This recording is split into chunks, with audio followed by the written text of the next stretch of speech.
Rosalie, ano yung detalye sa panawagan ng OFW Party List?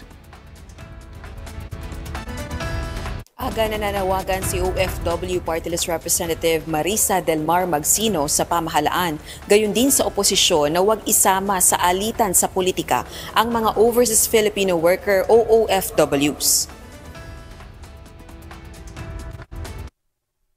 Ginawa Kongresista ang pahayag matapos sa mga sinabi ni Chief Presidential Legal Counsel Juan Ponce Enrile.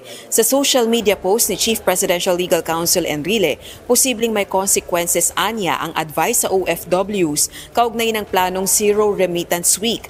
Pwede anyang mag-retaliate ang Kongreso at suspindihin ang tax privileges ng OFWs na susunod sa payong huwag magpadala ng remittance sa Pilipinas sa loob ng 1 linggo.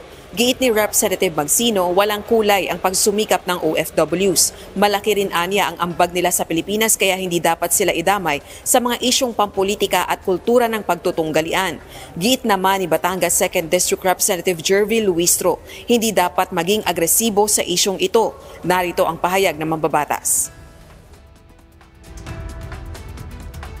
Huwag tayong magpadalos-dalos.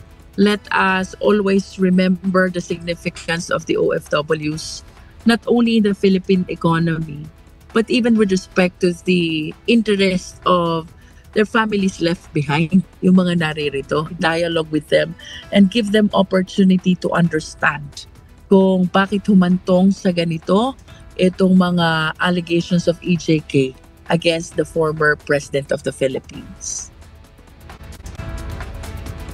Aga ganito rin ang pananaw ni Senate President Francis Escudero at sinabing hindi ito issue ng gantihan. Kung gusto rin anyang pahupain ang tensyon sa politika ay hindi dapat patulan na o gantihan ang mga ganitong issue. Balik sa iyo, Aga. Maraming salamat, Rosalie Coz.